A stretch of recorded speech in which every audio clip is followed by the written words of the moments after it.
Light అనేటువంటి word ఒకటి హెవీగా దానికి మనకి మధ్యన ఉంది. దట్ ఈజ్ లైట్ అని మనం చెప్పుకుని ఇది కాంతి, ఇది వెలుగు అని అనువాదం చేసుకోకపోతే బతుకులేదు మనకి. ఎందుకని ఈ అనువాదపు వాక్యముల ద్వారా మాత్రమే బ్రతుకుతున్నాం.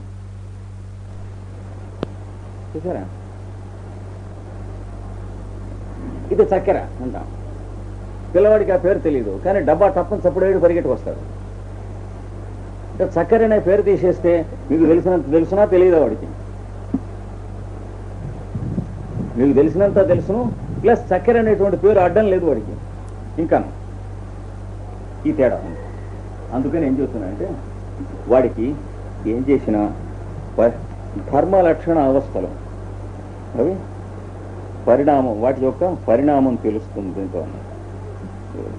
అది వ్యాఖ్యాతాహం, వివరింపబడినవి.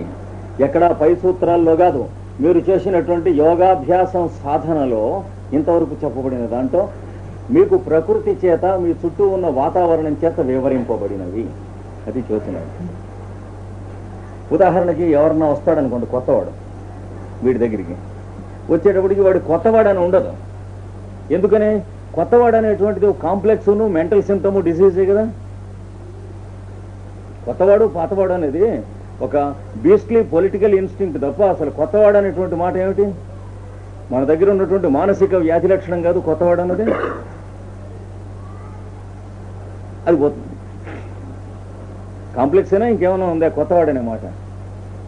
కొత్తవాడని వాడు పుడతాడా? ఎవడన్నా సహజ కవచ కుండలతో కర్ణుడు పుట్టినట్టు కొత్తవాళ్ళని కొందరు పుడతారా? వీడు పుట్టుక చేత కొత్తవాళ్ళు అంటే ఈయన భర్త గారు అన్నట్టు. ఎట్లా అవుతాడు? ఫలానావాడు భర్త గారు అవుతాడు, కానీ వాడు పుట్టుక భర్త గారు ఎట్లా అవుతాడు? చూసారా? అందుచేత వీడికి అవన్నీ పోతాయి. మనం ఏవైతే కాంప్లెక్స్ల ద్వారా మాత్రమే జ్ఞానం ఆర్జించుకుంటానికి నోచుకొని పెట్టి ఉన్నామో అవి పోతాయి. అవి పోవటం వల్ల వాడికి ఏమిటి వస్తుంది? వారు వచ్చేటప్పటికి వీరెవరో కొత్తవారు అనే పాయింట్ ఏమి ఉండదు. మరి రండి కూర్చోండి అంటాడు. వాడు వస్తూ ఉంటాం, కూర్చుంటూ ఉంటాం, ఆ కూర్చుని లేస్తూ ఉంటాం, వాడు మాట్లాడుతూ ఉంటాం, లేదా అందులో వాడు నసుగుతూ ఉంటాం, లేకపోతే స్ట్రైట్ టు ది పాయింట్ చెబుతూ ఉంటాం. దాన్ని బట్టి మీరు 6 మాసాల తర్వాత వాడిని గురించి ఏం తెలుసుకుంటారో వాడు 6 నిమిషాల్లో తెలుసుకుంటాడు. ఇంచేత మనకి తెలుసుకుంటానికి బోల్డ్ అని అడ్డంకులు ఉన్నాయి, కాంప్లెక్స్లు ఉన్నాయి, లిమిటేషన్స్ ఉన్నాయి వాడికి మనకి. వాడు ఇండియన్ అయినా కాదా? ఇండియన్ వస్తే ఓలాగా, మరి ఫారినర్ వస్తే ఓలాగా మనం బిహేవ్ చేస్తామా చేయమా? అక్కడ దాకా ఎందుకండి? ఒక 25 మంది ఫారినర్స్ కనిపిస్తే మళ్ళీ మర్నాడు వాళ్ళలో ఎవడన్నా వాడు కనిపించాలో అని అడిగితే వాడు గుర్తుంటాడా? అన్నీ అందరూ ఒకలాగే ఉంటారు. కాకపోతే కొందరికి బట్టతలాను, కొందరికి క్రాపు ఉంటే తప్ప. మనకి వాడితో బాగా పరిచయం, ఎవరికోను ఫెమిలియరైజ్ అయ్యి ఒక వారం 10 రోజులు వాడు టాము, వీడు డెక్కు, వీడు హ్యారీ అని తెలిసే వరకు కూడాను అందరూ ఒకలాగే ఉంటారు. అక్కడ దాకా ఎందుకు? పల్లెటూళ్ళు వెళ్ళాలన్నటువంటి వాళ్ళకి పల్లెటూరు చేను గట్టు మీద ఒక 50 గేదెల్ని తీసుకెళ్ళి మేపుకొని వస్తూ ఉండేవాడు కుర్రవాడు. ఈ గేదె ఎవరి గేదె, ఏ గేదె ఎవరిది అనేది వాడికి ఎలా గుర్తుంటుంది అనేది వీడి ప్రాబ్లం అయింది వైజాగ్లో ఉన్నవాడికి.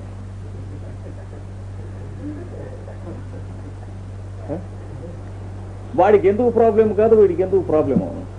వీడు గేదె అనే పేరుతోనూ, దాని నల్లని రంగుతోనూ, దాని ఆకారము, 4 కాళ్ళు ఇద్దరు మీరు చూసినటువంటి ఫెమిలియారిటీతోనూ, దాని కొమ్ముల యొక్క నిర్మాణంతోనూ, గిట్టలతోనూ, దాని తోక నిర్మాణంతోనూ, ఇలాంటివి 1000 విషయాలు దగ్గరగా పెట్టుకుని మీరు గేదెని కంక్లూషన్కి వస్తున్నాం మనం.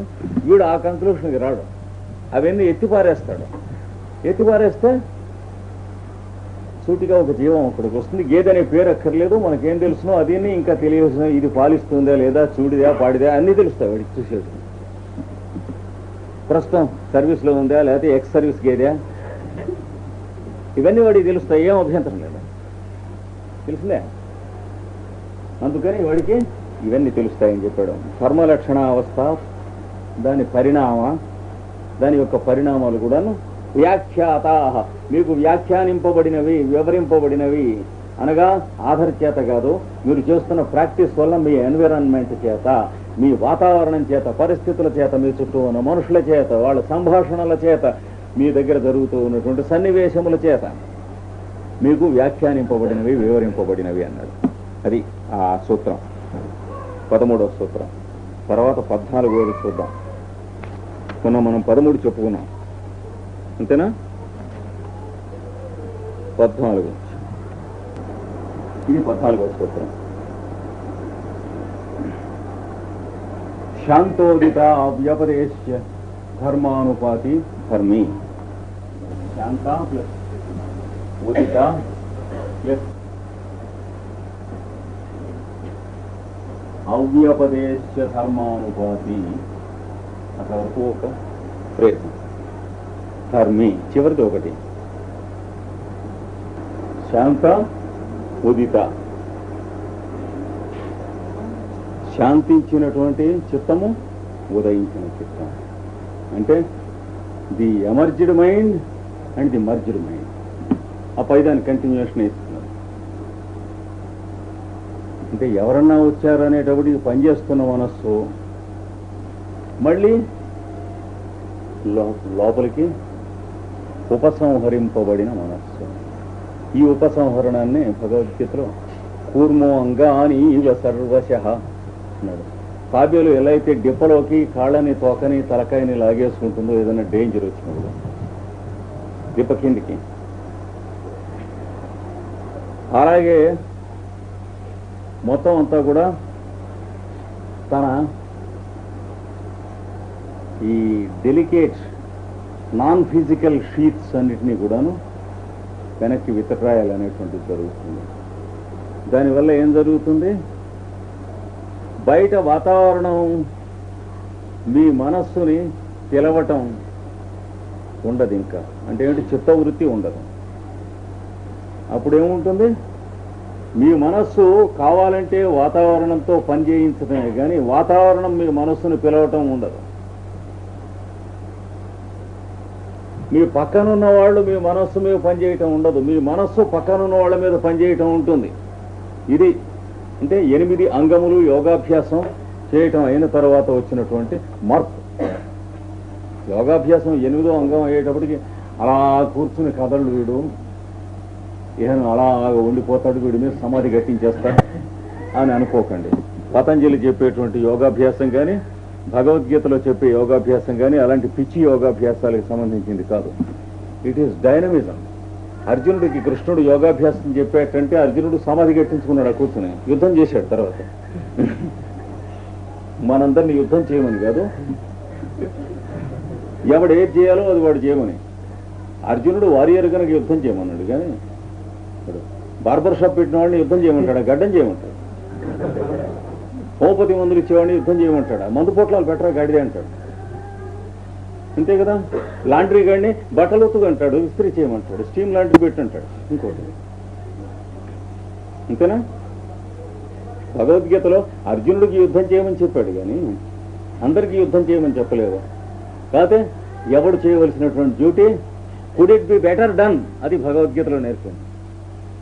ఎందుకంటే బాగా చేయగలమేమో చూడు. నువ్వు అనుకుంటున్నంత, నువ్వు ఇప్పుడు అవుట్పుట్ను బట్టి చూపిస్తున్నంత సన్నాసిముడా కొడుకు కావేమో చూడు, ఇంకా నీలో చాలా ఉందేమో చూడు, అది భగవద్గీత చెబుతాను. Don't insult your self, don't belittle your self. నువ్వు చేస్తున్న పనిని బట్టి నువ్వు ఎంత వెధవో తెలుస్తుంది, నువ్వు అంత వెధవి కావు, లోపల మంచివాడివి. అది భగవద్గీతలో మనకి చెప్పినటువంటి త్రూఅవుట్ చెప్పిన సందేశం.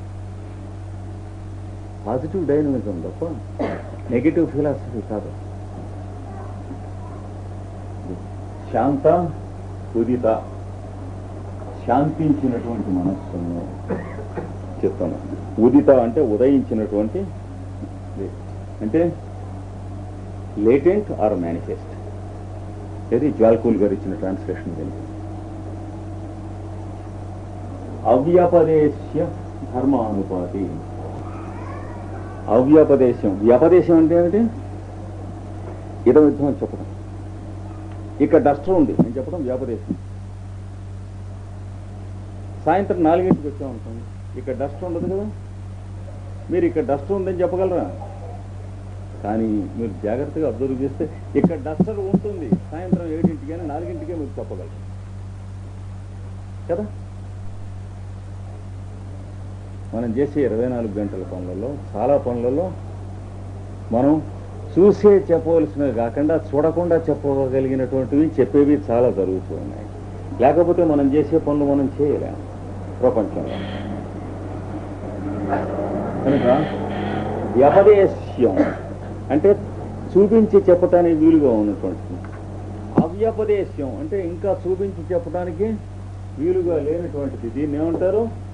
The would be existence. దీన్ని ఆగామి అంటే రాబోయేటువంటిది అంటాడు.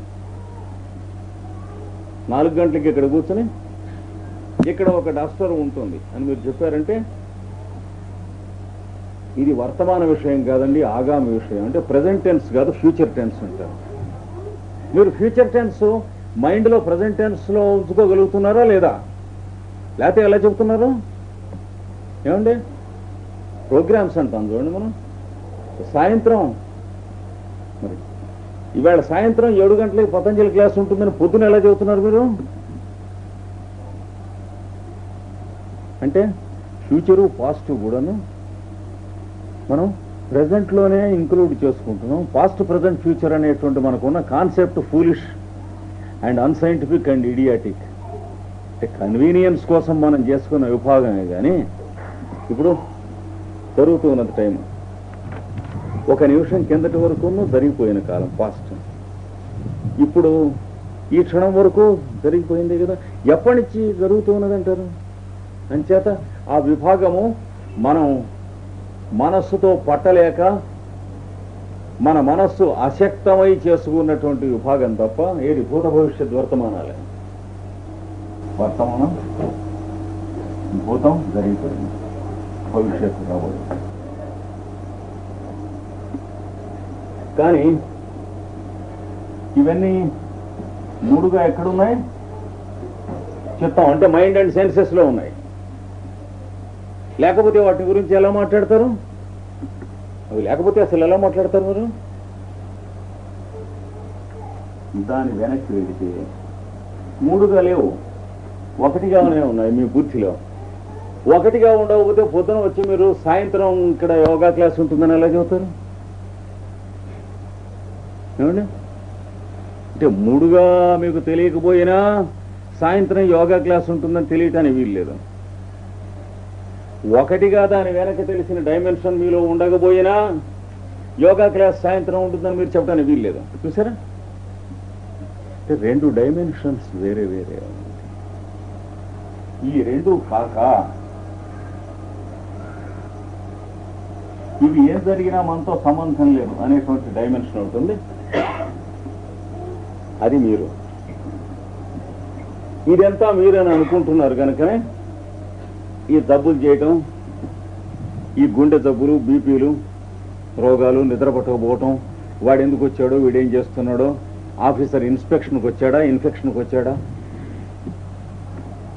ఇవన్నీ ఇంచేత దీంతో ఐడెంటిఫై అయ్యి లీవ్ చేస్తున్నాడు. అంటే మనస్సు, బుద్ధి వీటితో పాటు ఉంటున్నాడు. అంటే చిత్తం పనిచేస్తుంది, చిత్తం అని ప్రతివాడికి దండం పెట్టడం బూట్లతో సహా సరిపోయాయి.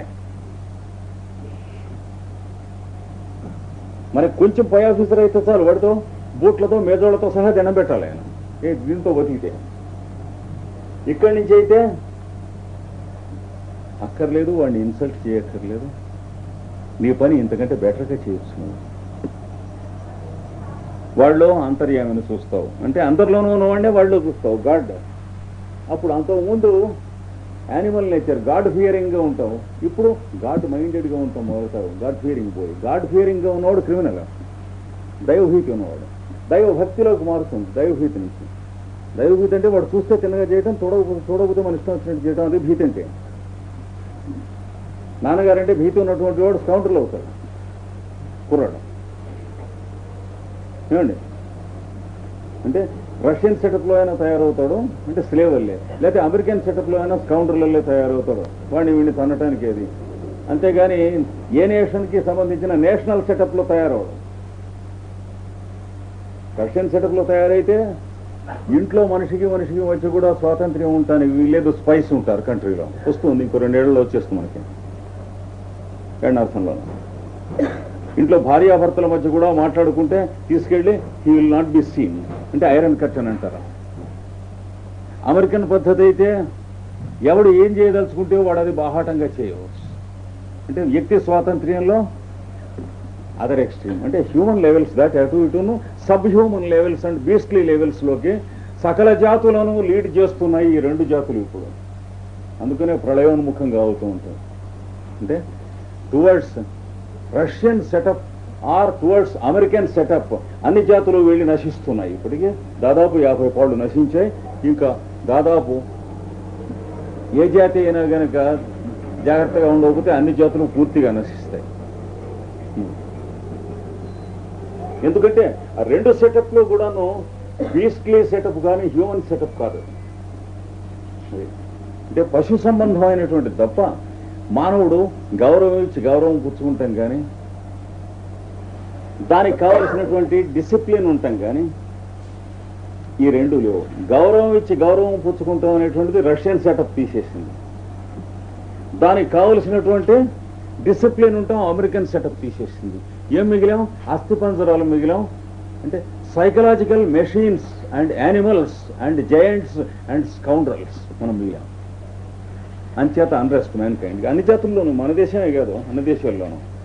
అంటే it is the international sin and crime committed by 2 nations, Russia and America, against all other nations in the world for the past 50 and 60 years. ఇది ఎవడు కాదంటాను వీల్లేదు స్టాటిస్టిక్స్ తీస్తే. ఏమండి కనుక మనకి పతంజలి యోగ సూత్రాల్లోకి పెడితే ఇక్కడికి మిమ్మల్ని తీసుకొస్తే ఇవి ఇంకేం లేవు. మీరు మనస్సు, ఇంద్రియాలు, చిత్తం ఇవేం ఉండవు. ఇది కూడా బుద్ధి మొదలైనటువంటిది కూడా యో బుద్ధే పరతస్తు సహా మొన్న చెప్పాను. కనుక వ్యపదేశ్యం కానటువంటి స్థితిలో ఉన్నటువంటివి కూడా అంటే బల్ల మీద ఈ టెస్టర్ పెట్టనప్పుడు కూడా నిన్న సాయంత్రం మీరు పతంజలి యోగా క్లాస్కి ఒక 5 నిమిషాలు వచ్చి రేపు పొద్దున మీరు వచ్చాక కూడా ఇక్కడ ఈ బల్ల దీని మీద ఈ డస్టరు ఈ 2 కూడాను సాయంత్రం ఏమిటి ఉంటాయని మీరు చెబుతారు. చూసారా? దాన్ని ఏమంటారు? అవ్యపదేశ్యము అంటారు. అంటే నాట్ ఎట్ ఫారెన్. పాస్ట్ అనేది ఫ్యూచర్ అనేటువంటిది ఈ 2 కూడా ప్రజెంట్లో ఉన్నటువంటి భాగాల కింద తీసుకొస్తుంది. మీకు మన తర్కంలోకి వస్తే తెలుస్తుంది. అంటే ఒక భారతీయ ఇండియన్ లాజిక్లోనే ఈ ఆస్పెక్ట్ ఉంది. మిగతా లాజిక్స్ ఈ ఆస్పెక్ట్ లేదు. ఒక విల్ డ్యూరెంట్ మాత్రం తన ఫిలాసఫీలో కొంత డిస్కస్ చేశాడు. అంటే ఎటర్నల్ ప్రజెంట్ ఉంది కానీ పాస్ట్ అండ్ ఫ్యూచర్ లేవని. తర్వాత ఓపెన్స్కీ అనేటువంటి వాడు ది 4th వే అనేటువంటి బుక్లో డిస్కస్ చేశాడు. గుర్జీఫ్ తన టీచింగ్స్లో చెప్పాడు. మిగిలినటువంటి వాళ్ళకి పాశ్చాత్యులకి ఇది కొత్త డైమెన్షన్. కనుక వ్యపదేశ్యం అంటే అవ్యపదేశ్యం అంటే రాబోయేటువంటిది. దీన్ని మన వాళ్ళు ఏమంటారు? ఆగామి అంటారు. రాబోయేది శాంతమైన మనస్సు, ఉదయించినటువంటి మనస్సు, ఆగామి రాబోయేటువంటి ధర్మానుపాతి. ధర్మములు అంటే చెప్పాం కదా, ధర్మములయందు అనుపాతి, అనుపాతము చెందినది. అనుపాతం అంటే ఏంటి? అనుగమనము చెందునది. అంటే ఎక్కడికైనా వెడితే మీరు అర్థం చేసుకోదలుచుకున్నట్టు అర్థం చేసుకుంటాం అనేది పోతుంది, అక్కడ ఉన్నవి అర్థం చేసుకుంటాం అనేది వస్తుంది. అది వడిపోతుంది. ఏది రైటు? మీరు అర్థం చేసుకోదలుచుకున్నట్టు అర్థం చేసుకుంటాం అనేది ఆఫీసర్ ముడగొడుగ్గా ఉండటానికి పనికొస్తుంది. కానీ వాడిని బోల్తా ఎప్పుడో కొట్టేస్తాడు, ఎవడో గుమస్తా టుప్పును కొట్టేస్తాడు. ఎందుకంటే థింగ్స్ యాజ్ దే ఆర్ వాడు ఎన్నడో చూడు కదా. థింగ్స్ యాజ్ దే ఆర్ సపోజ్డే వాడు చూసేది. అందుకని వాడు కుర్చీ కింద లాగేస్తా ఒక కాలు లాగేస్తాడు వాడు గుమస్తగాడు. ఎల్డీసీ మూడో కొడుకు చాలు వాడు కుర్చీ లాగేయటానికి. ఇంచేత ఈ అవ్యపదేశ్యం చూచే లక్షణం ఉండదు. అంటే ఇక్కడికి వస్తే మనం చూడదలుచుకున్న విధానంగా ఈ కొత్త చోట చూడటం అనేటువంటి వ్యాధి తగ్గిపోతుంది. ఇక్కడ ఉన్నటువంటి విధానం వాడికి టకటక బోధపడిపోతుంది. ఎందుకంటే వాడు చూడదలుచుకున్న విధానం అనేటువంటి ఆ ఎక్స్పోజ్డ్ సెన్సిటివ్ ప్లేట్ పాడైపోయింది, తీసేసి అన్ఎక్స్పోజ్డ్ ఎవర్ ఫ్రెష్ సెన్సిటివ్ ప్లేట్ పెట్టబడ్డది వాడు లోపల. కనుక ఉన్న విషయం ఫోటోగ్రాఫులు పడతాయి, కానీ వీడి దగ్గర వేసుకున్నటువంటి పిచ్చి ఫోటోగ్రాఫుల మీద బొమ్మల మీద బొమ్మలు అది వరకు మనకు పడుతూ ఉన్నటువంటి అంటే ఇంప్రెషన్స్తో బతుకుతున్నాం. ఫలానా వాడంటే ఏమిటి అంటే వాడు మంచివాడే కానీ కొంచెం చెడ్డవాడు. ఇలా ప్రతివాడి మీద యథా పర్మిటేషన్స్ అండ్ కాంబినేషన్స్ మన ఒపీనియన్స్ ఎవరికి కావాలి, యథా ఒపీనియన్స్. మనం 1000 మందిని ఎరుగుంటే 1000 ఒపీనియన్స్ మన తల మీద పెట్టుకుని అలా మోస్తున్నాం, కంచర గడదలు మోసినట్టు. ఎవరికైనా పనికొస్తాయా? మనకు కూడా పనికిరావు కానీ హెడ్లోడు. ఇది వాడు అలాంటి వాడు, వీడి ఇలాంటి వాడు అనేటువంటి ఇవన్నీ పోతాయి. పోతే ఎరుగున్నవాడు వచ్చినా ఆ టైం అప్పుడు వాడికి మీకు ఏమిటో ట్రాన్సాక్షన్, వాడికి ఏం కావాలో అదే ఉంటుంది. ఎరగని వాడు వచ్చినా అదే ఉంటుంది. అంటే కమ్యూనిస్టిక్ సెటప్లో ఉన్నట్టుగా హార్ట్లెస్గా ఉండదు. అక్కడ కూడా అలాగే ఉంటుంది, కానీ లోపల మ్యాన్ ఉండడు. అయితే చాలా మర్యాదగా ఉంటుంది, పొలైట్గా ఉంటుంది. మీకు కావలిస్తే కూర్చోవచ్చు, లేకపోతే నుంచోవచ్చు. కూర్చోండి అని అనరు, చూసారా? మీరు పడుకోవచ్చు కావాలంటే, నీరసంగా ఉందంటే కొంచెం పడుకోండి. మీరు పడుకోనని డెలికేట్గా ఫీల్ అయ్యారు అనుకోండి, చచ్చిపోవాల్సిందే. ఇది రష్యన్ సెటప్ అంటే. కాసిన మంచినీళ్ళు కావాలి, రెడీగా ఉంటాయి. అక్కడ అడగలేదనుకోండి, నోరెండి కావాల్సిందే. అంతే. లేదా మీరు ఎక్కడ కూర్చొని వేరే ఆలోచన చేశారనుకోండి, మీరు ఉండరు. మీ శరీరం తీసుకెళ్ళి లారీ అవతల పారేసేస్తారు. ఏం చేత ఎలక్ట్రానిక్ మెషిన్స్ ఉంటాయి. Physically persons will be remove. అయిపోయాడు. ఎవరు ఎక్కడున్నారంటే ఏమో తెలియదు. ఇక్కడ అలా కాకుండా మనిషి ఉంటూ అంటే మనుషులుగానే ఉంటూ పర్ఫెక్షన్లోకి వస్తుంది. కనుక అవ్యపదేశ్యం అనేటువంటిది వచ్చి తర్వాత ధర్మానుపాతి, ధర్మమును అనుసరించినటువంటి పద్ధతి వచ్చింది. ఇక్కడికి వచ్చేటప్పటికి ఇక్కడ ధర్మములు ఏమిటి? ఎవరూ లేనప్పుడు వచ్చాడు అనుకోండి, మధ్యాహ్నం ఏడు యోగాభ్యాసం చేసుకునేవాడు వేస్తే